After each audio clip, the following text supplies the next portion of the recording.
So you've probably seen a tweet or two about someone losing days or weeks of vibe coding code to one bad prompt. Maybe it's even happened to you. Well, let me teach you a fundamental software engineering skill so you'll never lose code. Your code will always be backed up and you'll feel in control of your code. Let's get right into it.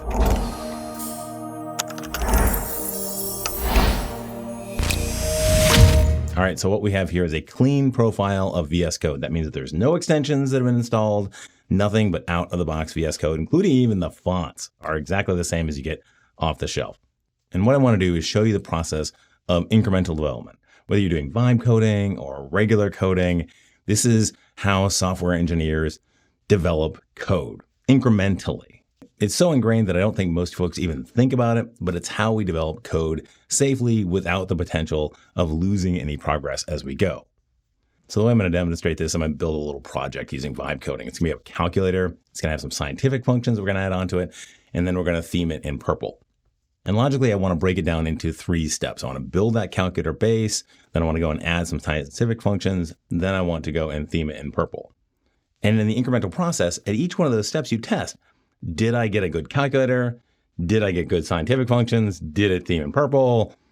I'm not going to do that right away because I want to show you what I think a lot of folks are doing when they're vibe coding and messing up. So let's go into the chat. I have logged into GitHub Copilot. I'm going to make sure that I'm in agent mode. So it's going to go and make edits. And I'm going to do a prompt to make a simple calculator. And this is the point at which I would usually test to see, did I get a good calculator out of this? But I'm not going to do that. I'm just going to expect that the LLM did the right job and continue on. So I'm going to prompt it to add scientific functions, which are going to layer more changes on top of what it's already made. All right, we'll keep that. And then finally, I'll do my purple theming. We'll keep that. And now it's time to test. What do we actually get out of this? Now this, as I said, VS Code is absolutely stock. There's no built-in web server. So I need to bring up my own web server. So I'm going to launch npx static server. That's going to bring up a little static server in this directory. All right, now that's actually looking pretty good. I've done this demo a bunch of times, and I got to say this is actually looking pretty good. But there is like a little bit of a CSS issue over here. So where did that issue come in? Well, I don't really know because at no point along in the line did I actually test the output until the very end. So I have no idea which one of these 3 prompts. Was it the calculator prompt at the beginning? Was it the scientific prompt that messed it up? Or was it the theming in purple that messed it up? I've got no idea. Now, I could just prompt forward and try and fix it that way, but I think that's when people run into a lot of these issues where it could go and delete code, remove stuff. What we want to get back to is a stable starting point with the basic calculator to see if we still have that issue and then fix it there. So how do I actually rewind the clock?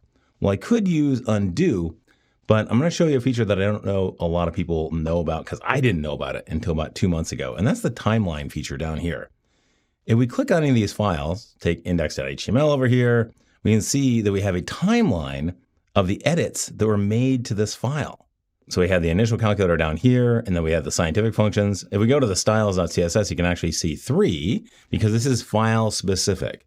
So each edit that's made to a specific file is going to show up on its timeline.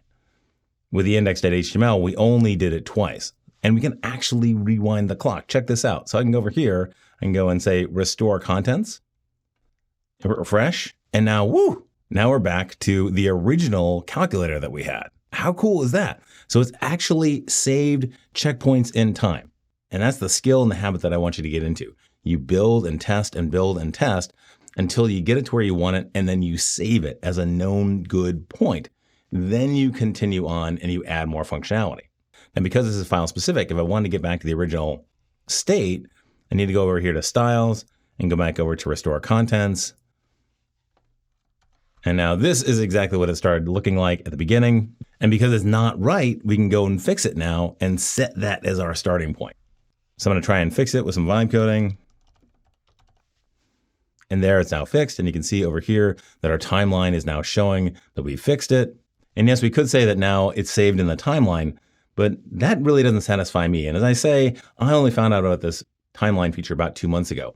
I've been using source control for my entire career. So that's the tool that I think you should use when you've gotten to the point where you want to save your progress And I'll tell you about that right after I talk about this week's sponsor, and that's Infinite Red. Infinite Red is the OG React Native consultancy. So if you vibe coded your React Native app into a wall, or you want folks to help you take it over the finish line, Infinite Red are the folks that you're looking for. I'm encoding in React since it first came out, but when it comes to React Native, I get stuck now and then. And that's when I ping my friends over at Infinite Red. Seriously.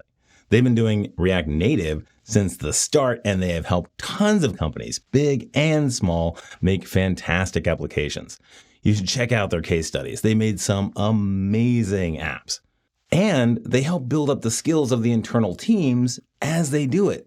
So those internal teams have the skills that they need to keep the app moving even after Infinite Red leaves. And that's super important. And they don't just help teams improve, they help the community at large. They have a fantastic podcast, React Native Radio. You should definitely subscribe to that today if you have any interest in doing React Native work. They also host the amazing Chain React conference right here in my hometown of Portland, Oregon. I had the opportunity to speak there last year, and it was awesome. The presentations were fantastic. The crowd and the hallway track were amazing, as is the venue, of course. And I'm serious. It's a fantastic conference. You should definitely check it out. Infinite Red is also doing amazing open source work in the React Native space with their awesome Ignite framework that you can use to jumpstart building your React Native applications. It's got all that infrastructure that you're going to need to get going. Honestly, when it comes to React Native, there's really just one name you need to know, and it's Infinite Red. All right, so now that I got my calculator on a page, task 1 is done, and I want to save that off so I can continue on and know that I'm not going to lose my progress going forward. So how do I do that? Well, I use source control. So I'm going to close out this timeline. I'm going to go over to the source control tab. So there are a bunch of different source control systems out there. The one that most folks use is Git. Git is the underlying mechanism. And then there are sites like GitHub where you can host your Git repos.